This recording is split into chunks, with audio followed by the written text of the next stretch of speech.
Demak, milliy sertifikat kitobidan navbatdagi misollarning yechimini berishda davom etamiz. 88-misolga kelib qoldik. 88-misolda aytyapti. Mana shu ko'paytma ko'pxat shakliga keltirilsa, a kubning oldidagi koeffitsiyentni toping deyapti. Bu yerda ko'rishimiz kerak, o'zi qaysi qat'iy ko'paytirsam a kub chiqadi. Demak, mana buni oldida 3a kub bor. 3a kubni ozod songa ko'paytirsam a kublik chiqadi. Ya'ni 3a kubni ko'paytirsam -5 ga. Demak, bu -15a kub bo'ladi menda. Endi qarasam, 2a kvadratni 4ga ko'paytirsam ham a kub chiqadi. Chunki a kvadratdagi ko'paytirsam a kub. 2a kvadratni 4ga ko'paytirsam +8a kub. Keyingisiga yana qidiradigan bo'lsam, faqatgina minusani a kvadratga ko'paytirsam yana a kub chiqadigan xatim bor menda. Minusani a kvadratga ko'paytiradigan bo'lsam menda javobim -a kub bo'lar ekan. Buni soddalashtiradigan bo'lsak, -16a kub +8a kub bo'lib qolar ekanda, javobim -8a kub chiqar ekan. Manda a kubning oldida koeffitsiyentini so'rayapti. Koeffitsiyent -8 dan iborat ekan. Javobim B javob. Uchganimiz rangini to'g'rilab olamiz. Yaxshi. Keyingisi 89-misol. 89-misolda aytyapti bizda.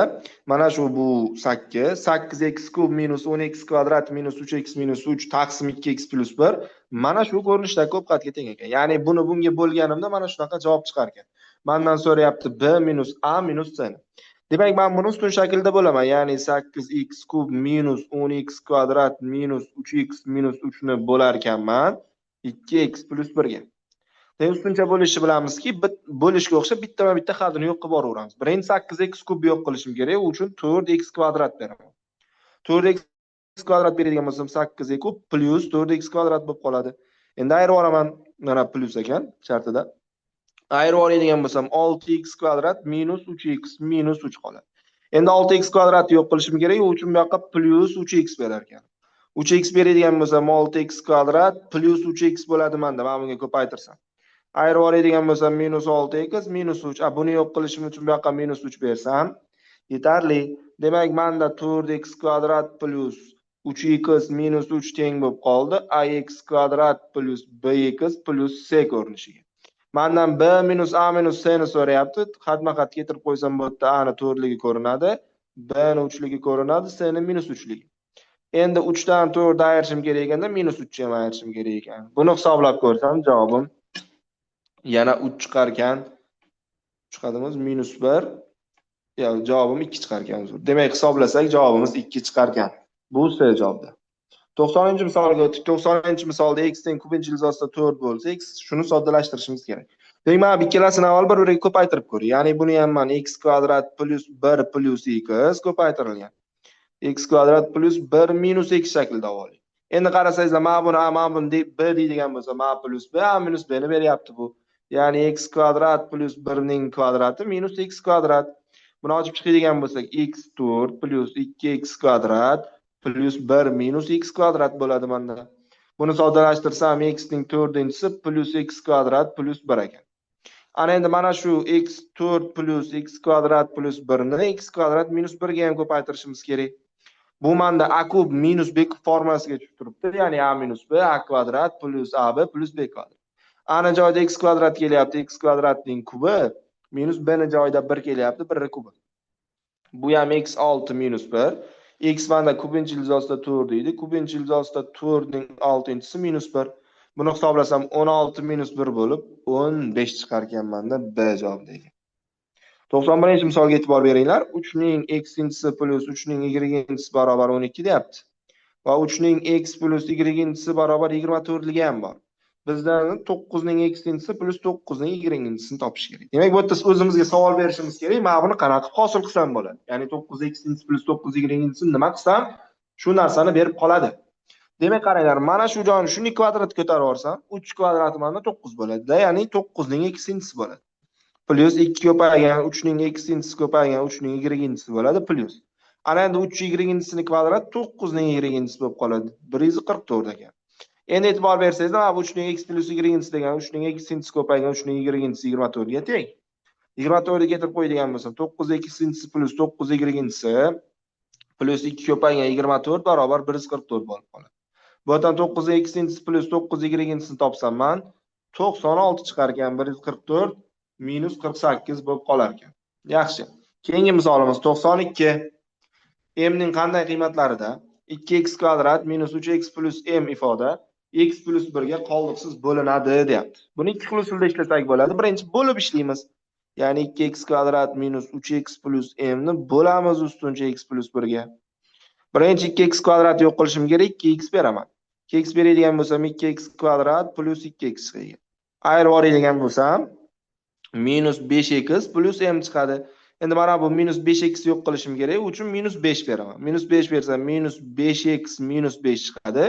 Yana ayirib olsam m plus 5 chiqar ekan. Mana aytyapti qoldiqsiz bo'linadi. Ya'ni oxirida qoldiq 0 chiqib qolish kerak degan u. Demak m plus 5 teng 0 qilsam, bu yerda mni topsam minus 5 ekan. Bu birinchi usuli.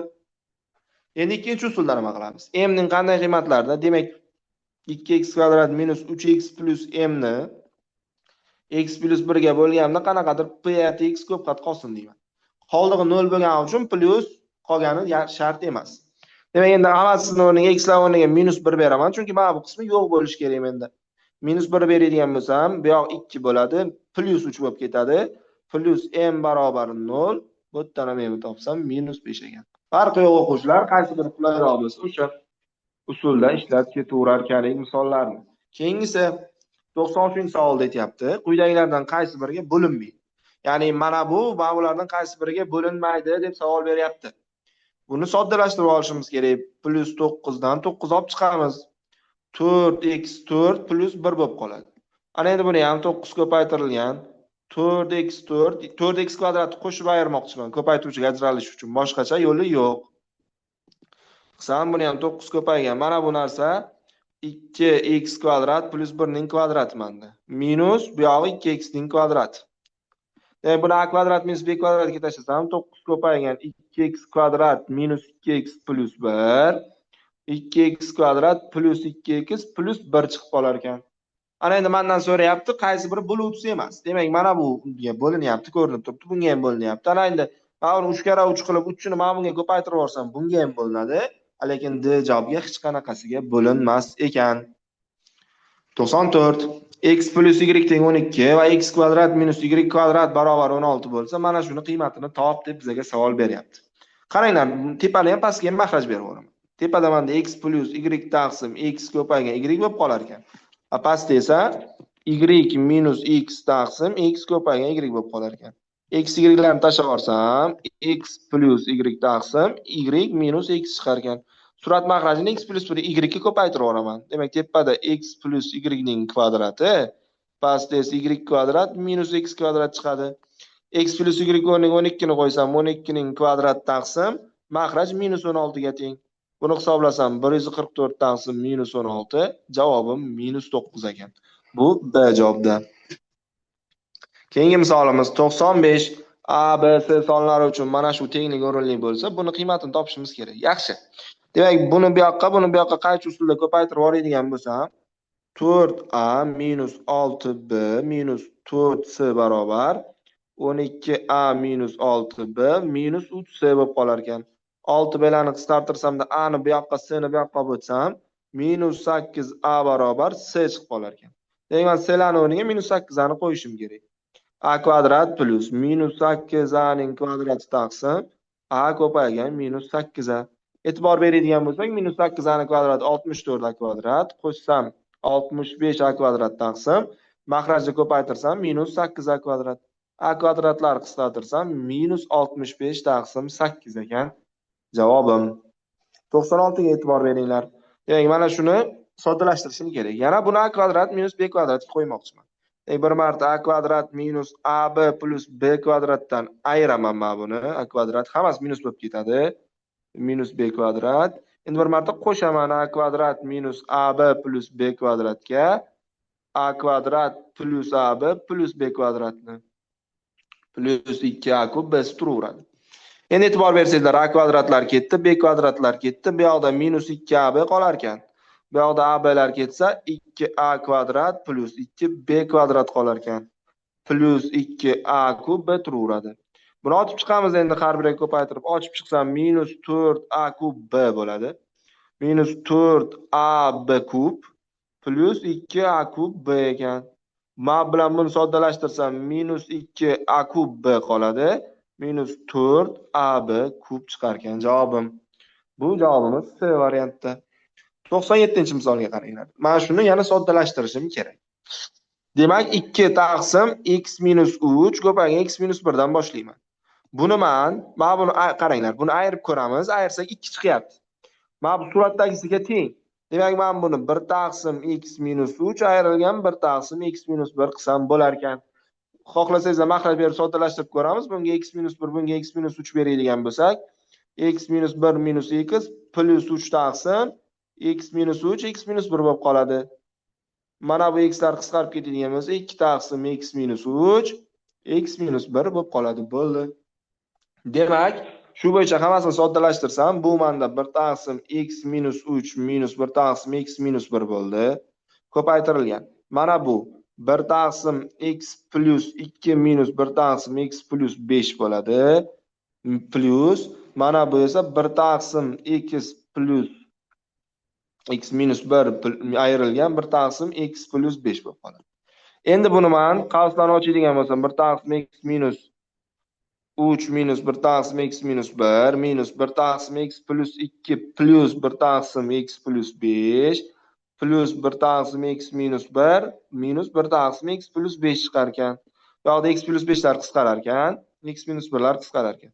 Bunga ham demak qaranglar, buni tagi x minus 3, buni tagi x plus 2, demak tepasiga 5 yozib o'raman. Ikkalasini ayirsam 5, pastda ikkalasini ko'paytirib qo'yaman. X kvadrat minus x bo'lar ekan, minus 6 bo'lar ekan. Bu javobim D javobda. Yaxshi, bizni kuzatishda davom etinglar. Bundan yaxshi misollarning yechimlari keyingi videolarda berib boriladi. Like va obuna bo'lishni unutmang. Hammaga rahmat.